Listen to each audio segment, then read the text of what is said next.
Welcome back to the channel, everybody. How you doing? I just want to say I appreciate you guys being here. We are going to talk about the Culling game arc of Jujutsu Kaisen. I think that's how you call it. I don't know. I'm actually going to do a little bit of a different review. I'm actually going to skim, kind of talk about like the plot of it and just give you some of my thoughts after. I don't know. I'm really mixed about this arc. Granted, last time I checked, there's only 27 volumes, and I've read 23 of the 27. I only buy them physical, so I'm not reading them online. There's only a couple that I plan on reading online in the future. One's going to be One Piece. So I have 2 arcs of One Piece I'm going to read, and then if I don't like those 2 arcs, I'm done with One Piece. That's for a future thing. So with Jujutsu Kaisen, this arc is okay. So you start right after Shibuya arc. You start, it's like the next day, boom. And you got Yuji and Choso that are still in Shibuya. They fight Yuta.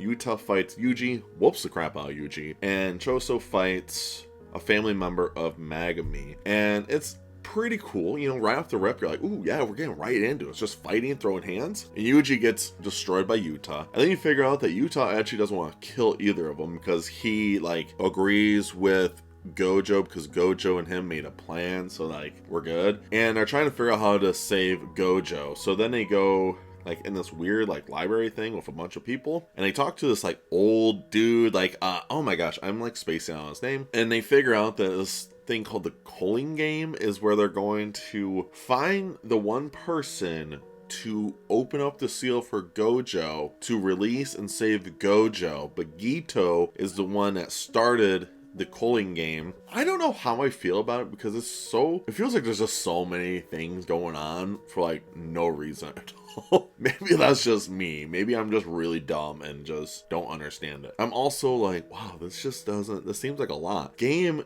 has a bunch of old Jujutsu Kaisen sorcerers in this from different times and stuff, and they're like more savage, so they are just gonna be killing fools in this. And that's kind of how you have to win. You have to like kill people to get points. It's just like tier list, and then if you have enough points you can like make up new rules. And it's just a lot that I'm like, oh man, I just don't know how I feel about it. That's where I'm at. I get to the end where Gito is trying to find like this guy with like a clay face. I cannot think of his name for the life of me. I am so sorry. Like, it's been a couple weeks since I read this, so my brain is like really fogged up for a weird reason. I'm really 50-50 about Jujutsu Kaisen this arc. Like, I think the last two, I think the Shibuya arc is really good. 9.5 out of 10 for me. Like, it was so good. And then the first part of Jujutsu Kaisen, I gave it like a solid 9. This, I'm giving it like a solid 6. It just, the effort of it just drops. And I think the problem is, for me, is the way that they did info dump, how Gigi did info dump for the first part of Jujutsu Kaisen is so good that the info dumping is just sporadic and it's just peppered through, which is fine, which is pretty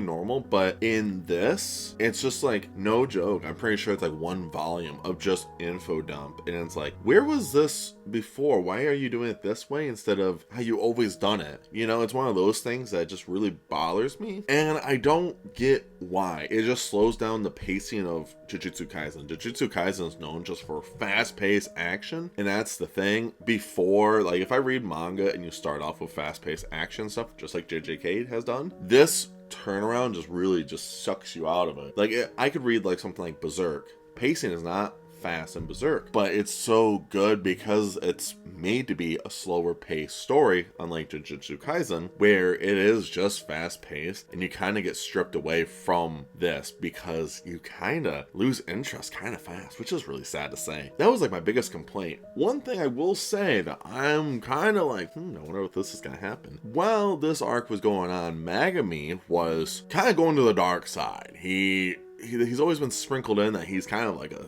lunatic. I'm wondering if somehow Sukuna is going to use Megami as the host. Somehow he's going to leave Yuji and go to Megami. That's kind of like a suspicion of mine. Like I said, I don't really know too much with spoilers, but it's been hinted at like right from the beginning with Sukuna. So I wonder if that's going to happen. Somehow Megami is going to be like the new vessel, like Sukuna's new vessel. I'm wondering if that is going to happen. Now, I swear, anyone better not comment and tell me that, because I'm gonna be really upset if that's the truth, because I don't want spoilers. I want to be like, oh man. And I'm also wondering, because it's like, I have 3 volumes left, so I wonder how much further do we have, because I know Gojo and Sukuna have to fight eventually. But with this in general, I just was I feel let down. Granted, I haven't finished it yet, but by the time I finish this, I'm going to do a giant review of Jujutsu Kaisen and just talk about the pros and cons of it and then go from there. Then I can give you more of an in-depth review, more opinion of the manga in general. But all in all, still like Jujutsu Kaisen. This just felt more like a letdown. I feel like this is still a good arc. Like, if you compare it to some other animes that have weaker arcs, I feel like this is still a better arc than those ones. I'd like to know what you guys say down below. If you made it to the end of the video, I do appreciate it. And like I said, let me know down below what you guys think about Jujutsu Kaisen, especially with this arc. Did you guys like it, or did it feel like a letdown for you? Of course, make sure you guys stay safe, stay humble, and tell someone you love them. I'll see you guys in the next video. Stay weird.